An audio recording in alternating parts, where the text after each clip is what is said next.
focuses so much more on Moodle and Blackboard and things like that. And, as you were saying, it's kind of like a place where it's like a Dropbox. You drop the course outline, you drop the readings there, and you submit your assignments via Turnitin. But I feel like there's kind of like two polar opposites where some lecturers really love it and use it as a assessment platform, whereas some lecturers just don't use it at all and don't use any of the functions. And I think the differences in that actually really like varies the learning experience. Like, I guess also it depends what the course aims to achieve. But for example, like legal research, for instance, it's kind of hard to teach that in paper. Like, it's almost impossible unless you want to go back to the library and look through the actual journals. And in that sense, it's useful, but I think it depends on the subject itself and what the course aims to achieve. But overall, it's been like a fairly good experience. The only bad times are when lecturers aren't as knowledgeable as they need to be able to use those platforms well. And it makes it a very frustrating experience as a student who has to kind of negotiate the whole, I don't know what it is, I'll ask the lecturer, and the lecturer has no idea what's going on either. Yeah. In terms of how it responds. On the subject of legal research, we actually did have part of that when it was assessed in the computer laboratory. But the problem is we had students crying because the website they wanted to use during the actual exam was not available.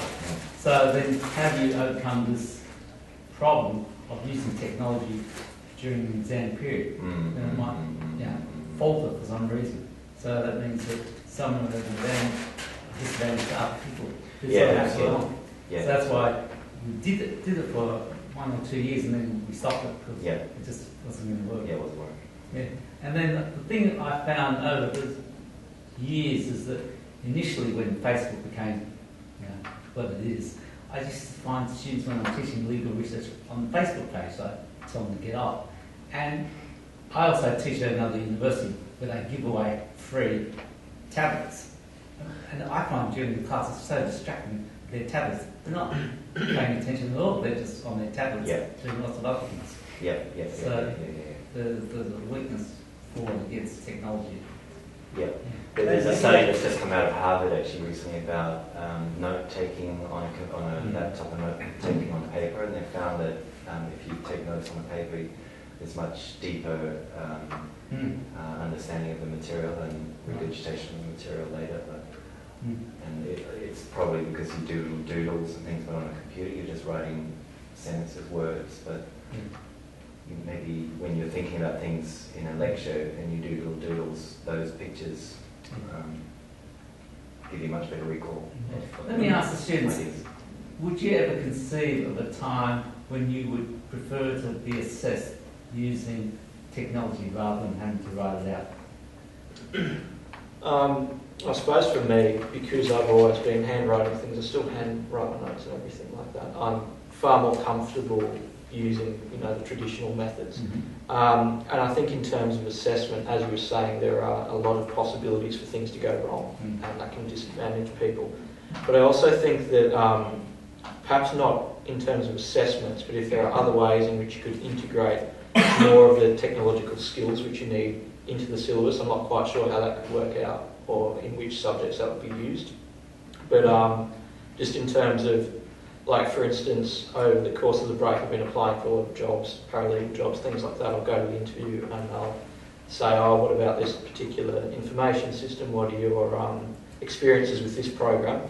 And I'm often thinking, okay, well, A, what's the program? And, how can I sort of concoct an answer to this, or what do I say? I think if we can develop those skills, they can be helpful.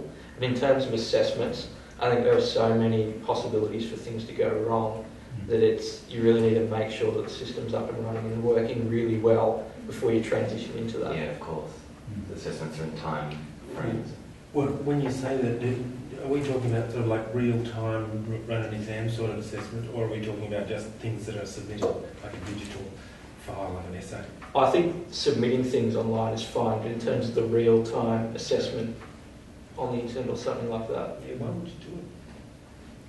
What do you guys think about the idea at the moment at the school, the policy is we have every lecturer must have a Turnitin assignment submission box, and it's optional that you hand in the papers. What do you think about handing in versus electronic submission of assessments? I think it's sorry, but I think it's I think it'd be better if there was a consistent policy as to whether I wouldn't mind handing in both return copy and physical copy, but it's just confusing when some lecturers are like, okay, you can just return in, and some are like, okay, just physical. Right. And I think there's a not a problem, but just a slight annoyance in which a lot of lecturers demand that you put your cover page and turn it in as well, but they also demand that they turn it in as a Word document. And in a lot of cases, it's very difficult to format it in such a way that the cover page is on the Turnitin, but at the same time formatting isn't messed up when you go between documents. If that makes sense. And it flags it as plagiarism as well, Yep, because it yep, looks yep, at all the yep, cover yep, sheets yep, being the yep, same yep. thing. And I think, like, I guess that lack of a consistent policy, I in law school, I think a lot of people say sometimes you have to hand it in, sometimes you don't. In another faculty that I also study under, I was doing this subject and I handed an assignment in and I got it back, and my lecturer was like, you didn't attach your the email you got from Turnitin to say that you've confirmed handing it on Turnitin, you didn't print that out and attach that with your cover sheet to the physical copy that you handed in. I was like, Right. oh, Yeah. Right. So yeah, I think that and people don't really know what that actually means. Right. To do. Right. So consistency. Can I ask a question? Yeah. Have you find it useful to get comments from lecturers on the Turnitin, or do you have the sense that comments are better when you get it on the hard copy? Good question. I mean, is it really useful to you? Because I mean, me as a lecturer, when I have just one class, I don't mind to mark on Turnitin, but when I have, like the moment, 3 classes, it would mean I have to read over 1,000 pages of essays on the computer screen, and it drives me crazy. So I have this semester asked students to also hand in a hard copy, so I can, decide, okay, I will do it on paper, or I will just sit in front of my screen for the next 2 weeks. So for us as lecturers, I mean, but that's also, internally for the faculty, question. It's easy to tell the student, okay, we do everything on Turnitin, but what does it mean for us? I don't want to turn it into a discussion lecture, but I would just be curious, like if you really prefer to get your comments via the Turnitin site, if that is much better or more interesting, or if, just the hard copy writing, etc., is still useful. I much prefer comments on a hard copy. I think I've only ever gotten comments on a Turnitin digital one, maybe for 2 assignments. I mean, I don't really have any problem with handing in both the hard copy and the Turnitin copy. It doesn't really matter to me. Yeah, like I prefer hard copy, like feedback and hard copy, mostly because I think when you try and print out your Turnitin essay submission or assignment submission with the comments, it prints out as like little speech bubbles rather than the actual. Yes. What? So you can't read it. Yeah, like no, you can read it online. It's not a problem Yeah, but online you because you can can print click it. on the bubbles. But when you print it out, It's maybe I just bubble. haven't figured out how to do it. But it just prints out as like a little bubble. And so there's no like direct link between like where the bubble is and what the comment Right. relates to. Does it print a summary of the comments at the end of the document at all, or do you just get the bubbles? I think you just get the bubbles because it just prints like an image of. But I mean, there is a commentary box, which Yeah. when I do it online, I write a commentary at the end. Yeah. And so Yeah. that's more substantive, and the bubbles are just like a quick remark to a particular point in the text. And that's what comes up at the bottom. It's the final comment. But it is a lot of work, and handwriting is much quicker as typing in general, although handwriting is... Yeah, the same question as well, because I've marked on Turnitin, but it takes a lot of time. Yes. So I think that's interesting if students don't actually like it as much.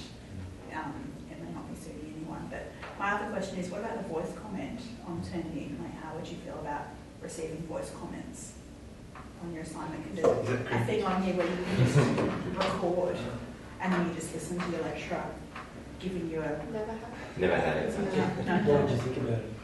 It would be quite creepy. It's it's funny you mentioned it because I've also thought about doing that. But Yeah, it's a difficult threshold even for the lecturer to just start talking to your computer and now you're telling me this is really bad thing. What did you do there? It's strange to do it, you know. But I mean, it would go much quicker. Isn't it a great idea that that means you can have more time and you could give more feedback because you don't have to type it out. And the students can listen to it and get that feedback. Yeah. So as opposed to spending time to print things out and No, write it's things true. down, and we can actually get more. And more detail Substantive. and hear more from the tone of the person's voice. But would that actually be easier to cross-reference to stuff? You know, I'm just thinking that either written notes on a paper, you can tell exactly what they're pointing to. If there's a commentary and turn it in at the end, you know, it's clear. Hopefully they've referred to what they're talking about. If you were reading that and listening to the commentary, would that be easier or harder to sort of understand what it was referring to?